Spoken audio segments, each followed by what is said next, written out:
Community Voices, Comedy Edition. Hello. Hello there. Hello again. Or if you're tuning in for the first time, welcome. My name is KDH, for those that don't know. And in today's standalone script writing workshop, we're going to explore the world of comedic costumes. Is that why my ears are looking a little different than usual? Well, no, actually, these are my ears, and I would just really appreciate it if you didn't make fun of them, please. Just kidding. These are fake. I'm just here to keep all of my Community Voices comedy edition participants on their toes. See if I can successfully replace my wardrobe before continuing the workshop. Yes. Give her some applause. All right. Getting down to business. Today's subject is incredibly inspiring and a lot of fun. And the prompt is hopefully something that's going to really get your creative juices flowing. Even if you have yet to write your own comedic script for this workshop, I can pretty much promise that this one is going to be just about everyone's jam. And who doesn't like jam? Or a comic costume.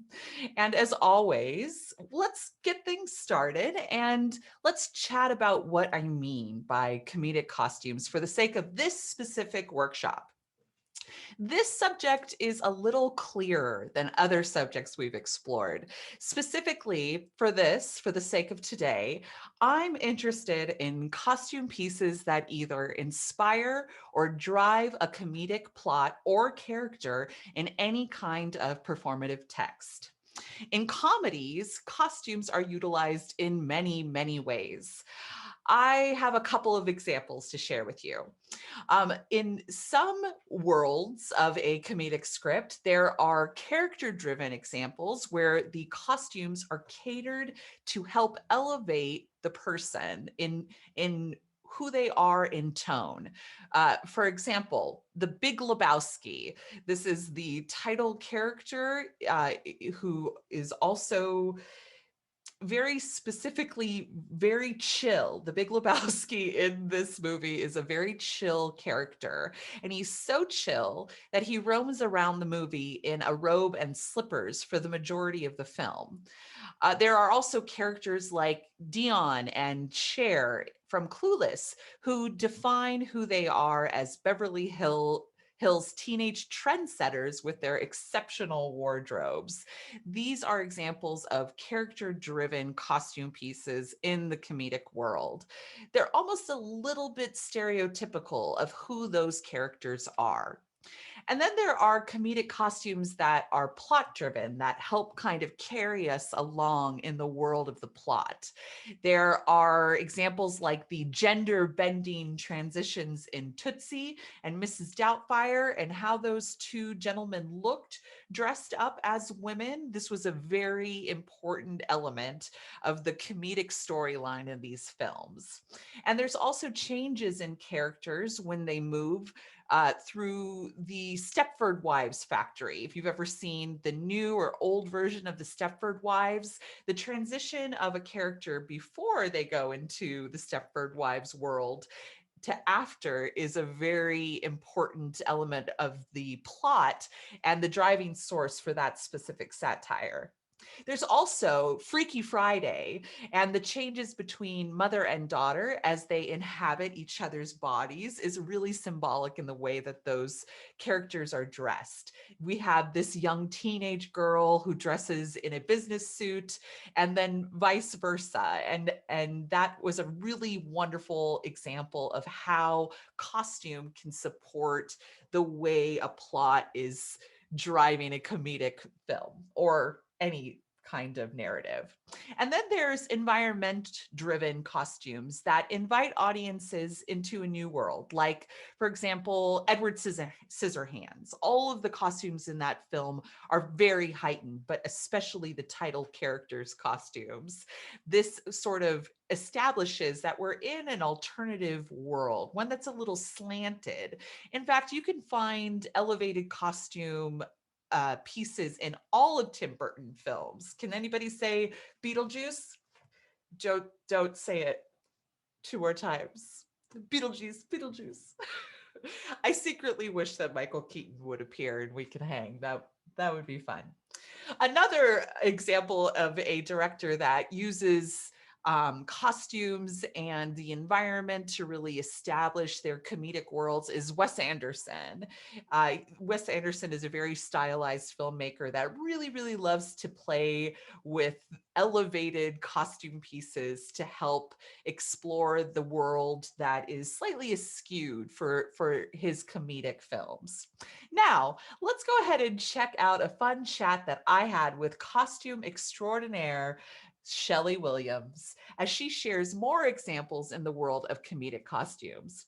Shelly works for the Old Globe Costume Shop, and she's one of our personally favorite people in the world of arts engagement and the Old Globe.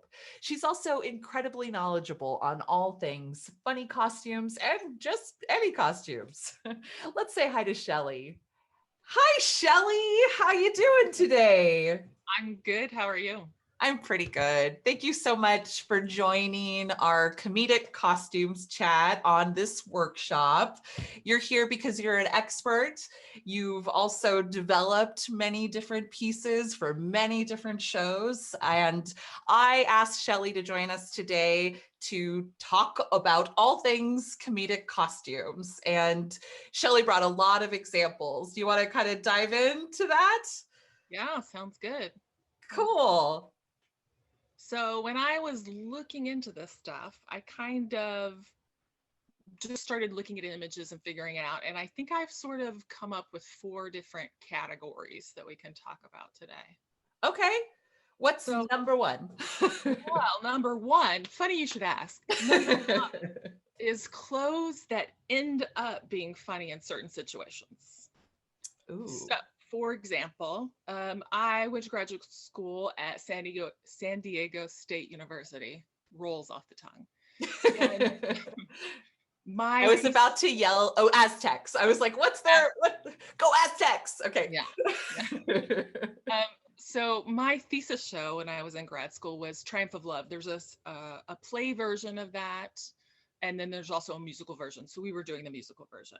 So the play is set in the 18th century, so that's the 1700s, and that's, if you don't know your costume history, I'll fill you in. That's panniers. So panniers are the understructure that kind of held the skirts out to the sides. So like if you think Gone with the Wind, that's a crinoline that goes all the way around. Or if Bustle, that's just in the back. That's where all of the fabric was. And in this case, panniers, all of the fabric is on the sides. So they varied in width. And the wider they were, the higher it was in court. Like you would wear it for court life. It wasn't like everyday wear. So in the show, I had a character who, by the end of the play, she's blossomed, and she is dressed really fancy in this gold dress, and she has this huge pannier on. So the pannier that we got for her was 5 feet across. So the actress that played it was barely 5 feet herself. She was practically as wide as she was tall. Oh my gosh. So there was a doorway on the set, and she went to enter the room and couldn't fit through the doorway because the panniers were too wide. You don't have 5 feet doors a lot of places. So she had to turn sideways and kind of scoot her way in through the door. And so that was a time where it's perfectly normal thing in court life, but it could be made funny because you find yourself taking up more space than you normally would. Yeah, a modern audience watches that and they're like, oh my gosh, to have to do that at that time, to enter a door makes you a lot easier to catch. People, you probably couldn't tell secrets because you couldn't get close enough to people. No. It's all kinds of problems. Thank goodness we are no longer wearing those. There's other situations that sometimes happen on stage and in movies that end up being funny, in that you might have a print that blends in with your couch, or a print that blends in with your wallpaper. And so you, especially when we're designing regular plays, we'll often ask the set designer what the couch fabric's going to be, so that doesn't happen. But you can also do that on purpose for comic effect. As we have an example from Garden State, the movie Garden State. All If right. you saw the shirt by itself with the paisley print, you would think it's a perfectly fine shirt. Yeah, If you very saw- fashionable. if you saw wallpaper all on its own, you'd be like, that's wallpaper's not my thing, but that's fine wallpaper, or whatever. But then you put the two of them together and oh no. You create an iconic movie moment that a lot of people recognize and create memes out of. Right. Because you created a little piece of comedy. Yeah, that's great. So many memes. Oh, apparently, I don't know if you knew this, Katie, but my godson is 14, and he is so he speaks only in memes now. So whenever he sends me any kind of note, or it's a meme. It's like, can't even understand it. I don't know how you could speak in only memes, but apparently you can. And if you have a really great costume piece in a movie, it'll end up in a meme. Keep it on track here. What other examples in this in this first arena did you have? I think that's it. I think Okay. that's what I'm going to cover in the category 1. Great. What's the next category? Category 2 is stereotypes. Oh, okay. Yeah, we all know them. Stereotypes. They can be bad, Absolutely. but they can also be amusing, funny, I guess. A couple examples I would say are Steve Urkel. Remember Steve Urkel from Family Matters? I remember him. I don't know if everybody will remember him, but I'm glad we have an image to share of him, because he's quite a ridiculous human. And even if you weren't alive when in his heyday, you should look him up and see what we all had to listen to on repeat. I'm sure there's a fair amount of Steve Urkel memes as well, speaking of memes. And then another sort of version of the nerd is Dr. Sheldon Cooper on Big Bang Theory, played by Jim Parsons, who is an alumna of the Old Globe. He was an MFA student at the Old Globe years ago. But so he is PhD doctor, really smart, but wears superhero t-shirts and layers them with long sleeve t-shirts. But an interesting thing I might point out about stereotypes here is that they have to be used carefully and only in certain situations. It doesn't always work. I used to design the costumes for the Summer Shakespeare Intensive before it became the studio that it is now, which is awesome. And I tried to put a character in a similar look to Jim Parsons, and it didn't work out for me, because what makes that particular stereotype funny is that Dr. Sheldon Cooper is a grown man who works in a university and still walks around wearing Green Lantern t-shirts. And when you put a high school student in a Green Lantern t-shirt, it just looks like the high school student likes Green Lantern. It doesn't transfer. It doesn't make sense. That's a really great note for the people watching, that it not only needs to be a conscientious choice on the costume, but it also needs to be a choice on the person that you're putting it in, because that costume might not serve a specific type of actor that you cast in that. And in some cases, it might unintentionally create some problematic elements if you're playing on a stereotype and you cast someone that feels uncomfortable in that, or didn't anticipate wearing something specifically. So I appreciate you making a point that a lot of this is going to be a collaboration between the comedic actor that's putting on this costume. It needs to be able to serve them as the performer in that part. Cool. For sure. And almost everything about costume design is a collaboration. So you're collaborating with the director, and you're also collaborating with the actors, because like we were just talking about, it's just not going to work if everybody doesn't buy into it equally, and it doesn't work to service whatever you're trying to say completely. Another stereotype is a more recent example would be WandaVision. So there are a lot of stereotypes in WandaVision. They were trying to tell the story quickly. That kind of went episode. It went from one decade to the next decade, and looking back at iconic television shows. But one thing that really caught my eye was the one set in the 1980s. And we saw Agatha in her workout wear. Those of us that have lived through the 80s remember the leg warmers. I had leg warmers. I wore them to school over my Jordache jeans. But she is in that workout wear with her leg warmers. She has the bright colors. Her hair is permed. My hair was permed in high school. I'm sorry to have to admit that now. I wasn't perm, but I would braid it at night so it would be as crimpy as possible. My mom wouldn't let me get the perm. I'm jealous of your perm.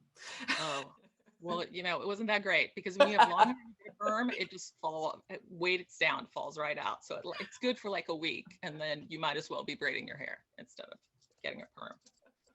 But yeah, so that WandaVision, that is a good example of those stereotypes. Those are One thing great. an example that I just thought of that will lead us into the next category. Ooh, I love a segue. Next category is exaggerations for comic effect. So what just came to my mind that I hadn't mentioned before was, do you remember that Saturday Night Live sketch with Will Ferrell and Christopher Walken, where he just keeps saying more cowbell? How could I forget the bringing meme of the century? Yes. And then he's ringing that cowbell, and he's so enthusiastic that sweater just keeps higher and higher on him, and he's like, it's falling off of him. It's crazy. So I know the woman who, Lori Turbo, was the assistant costume designer on Saturday Night Live at the time. She no longer works there. I believe she teaches at Rutgers, or she teaches at some university. But she told me that in that fitting, where they would do the fitting with Will Ferrell, and every time they tried a sweater on him, he would go, smaller, it needs to be smaller. So apparently it was I can't imagine what it was like to work with him and to get that kind of response, and to be in a position where it's like, we can make this funnier together. We could go there together. Exactly. I love that. That's the thing that when you see him and how he commits fully to you can see he's committing fully to the comedy, like fully. And then stories like that just reinforce it. He's just like 100% in there. Also, last week, I know when you had Dave Buis on, I saw in the background an iconic lamp from a Christmas movie. Oh, yes. And it made me think of something else iconic from that movie that is really an exaggeration. So that movie had so much fun. It was such a theatrical movie. It's really easy to kind of like pick up on those things that feel elevated and a little bloated out of the ordinary to really make the comedy work. And it's probably why that piece was turned into a stage play, because it just has so many fun pieces like that. What was your costume example from that? The younger brother, his snowsuit. Oh yeah. Right? Because you see all the other kids have snow coats on. They're bundled up. They have scarves. They have gloves. But the younger brother is like bundled within an inch of his life, and he can't move. His arms are just sticking out there, and he just waddles around. Hilarious. Oh, and if anybody is ever in Cleveland, Ohio, that house is there.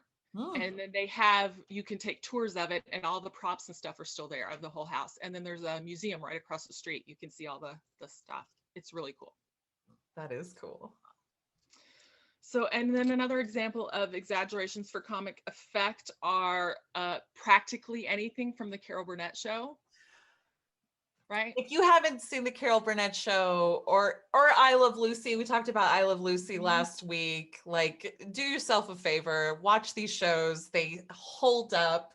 The Carol Burnett show is so wonderful. Thank you for bringing her to our young viewers' attention. Hopefully they'll go just Google her. There's so many great clips on YouTube, and then it's just a hop, skip, and a jump from watching the whole thing. Yeah, so Bob Mackey did a lot of costumes for that show, a brilliant designer who also designed a lot of stuff for Cher, which I think is funny. Looking at what Cher wears and what Carol Burnett wears in that show, he's quite a Cher show. The Sonny and Cher show. Yeah. So one that is really iconic is the Gone with the Wind sketch. So Carol Burnett was playing Scarlett O'Hara, and there's in the movie Gone with the Wind, she makes a dress out of her curtains.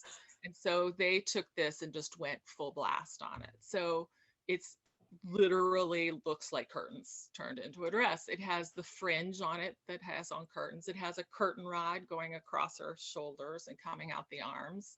It's like exactly like that.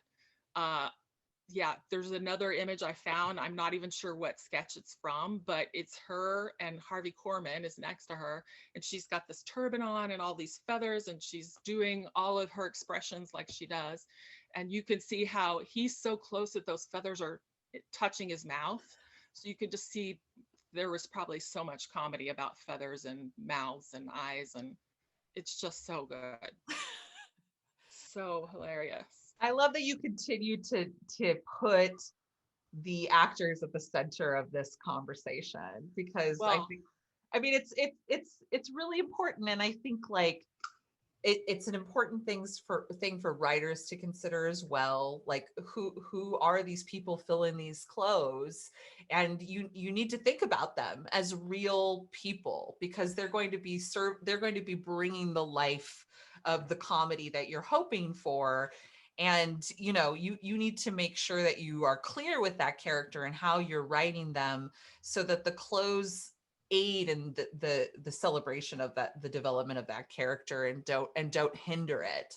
And if you like put them in a costume they can't move in, but you want them to be very physically funny, it's just something to consider from the get-go. Before you even start writing these pieces into life, think about who's going to be putting them on and how they can function in them, and if it's really serving your story. I so appreciate you bringing us back to that again and again. Yeah, for sure.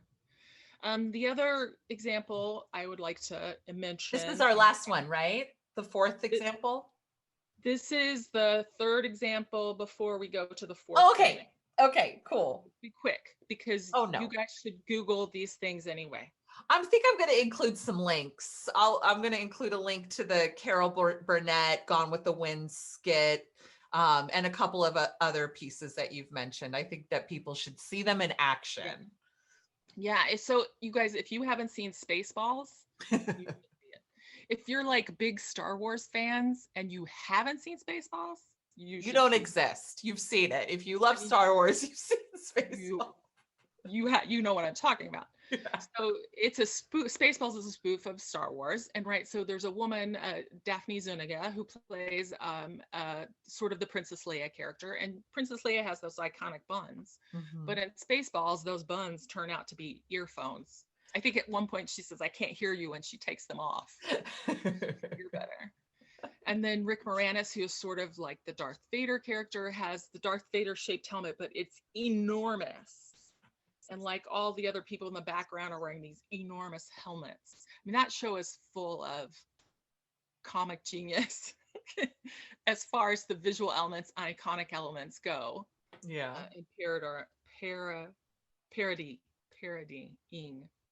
And what a fun opportunity to look at a source material that was really just an entire world that somebody created, and to be able and to know that there's such a following, because the following of Star Wars is very intense and cult-like, and to be able to play on all of those things. And Rick Moranis as the Darth Vader character is hilarious because of who Rick Moranis is.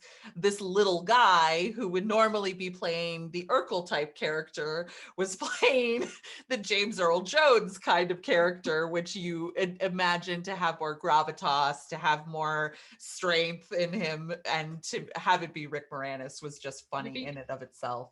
Yeah, maybe he's trying to make up for that gravitas with the size of his helmet. That's the insinuation that you get. Definitely.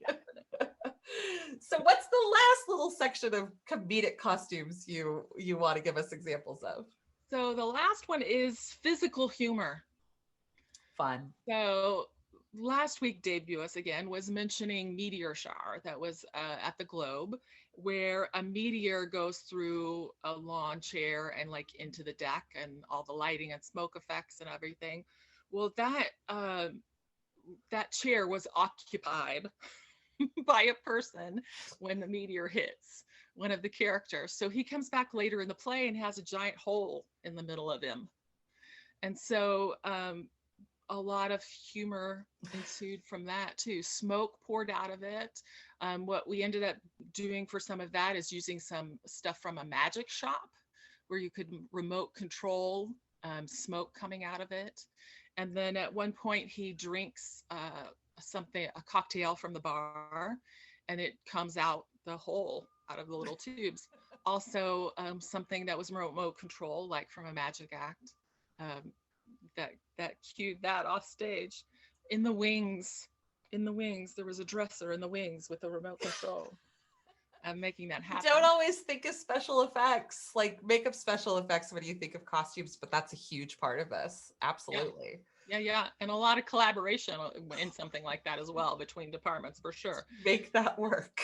the meteor holes in the person and in the furniture had to correspond. I mean, they had to not be completely different. So there was a lot of collaboration with that.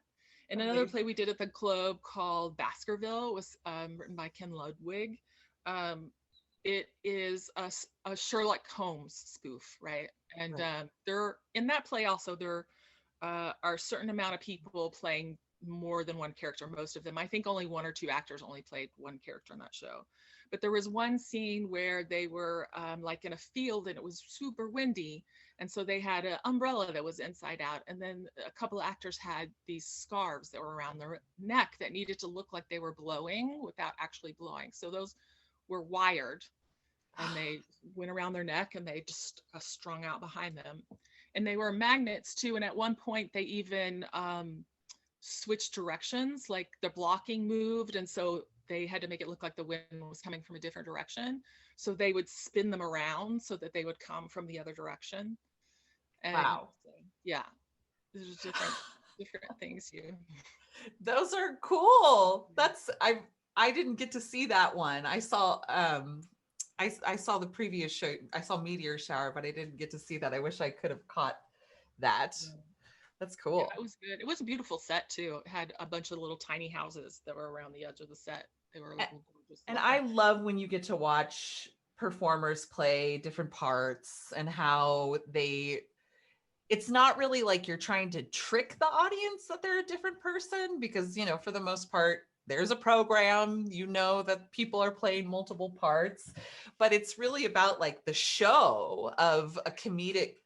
There's drama that has people play multiple parts, but my favorite is in comedy, when you get to watch one person really take on somebody different, and maybe they change their accent and they walk with a limp, and that in and of itself, watching the transformation is so much of the comedy, and the costumes in collaboration with the actor really, they go hand in hand. You can't have that comedy work without a costume that really elevates the actor's ability to transform into something different. I love that experience. Right, and a lot of collaboration with the shop as well in order to make it function in a way that can be accomplished in whatever needs to be a time period, amount of time it needs to be between the changes.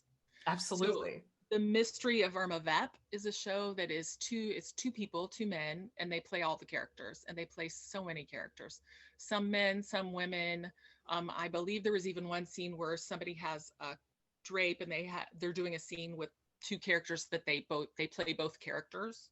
I love that. And so it was like putting on a wig and taking off a wig and back and forth. And it was just really great and really hilarious. But that behind the scenes on a show like that is a massive amount of collaboration with the designer and with the costume shop in making something that someone can put on and take off while they go back and forth between a drape, or something that they can change into quickly, which means like figuring out what kind of fastenings. Do we have time for a zipper? Do we have time for buttons? No, we don't. So maybe we use Velcro.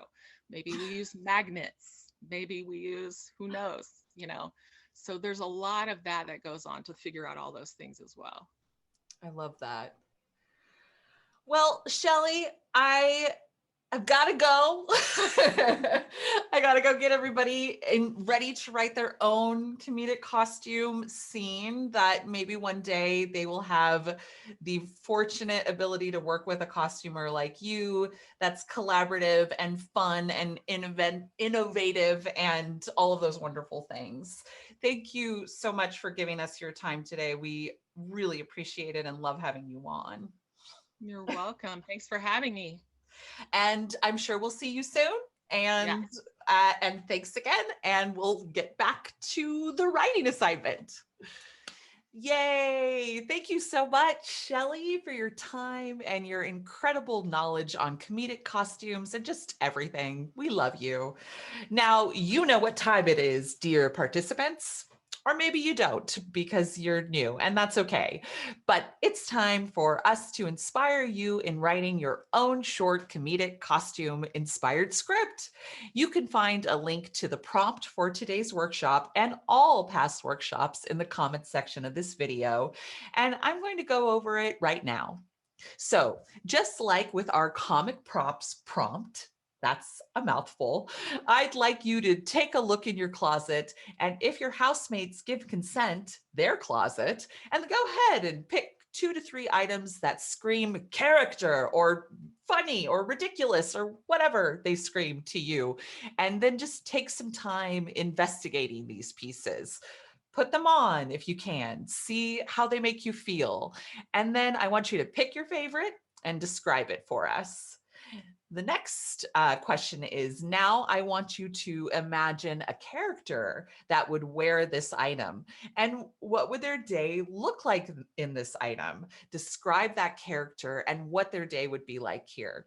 For example, maybe you have a character who really loves elf world lore, and they decide that in this particular day they're going to put on their brand new elf ears and spend their entire day as an elf.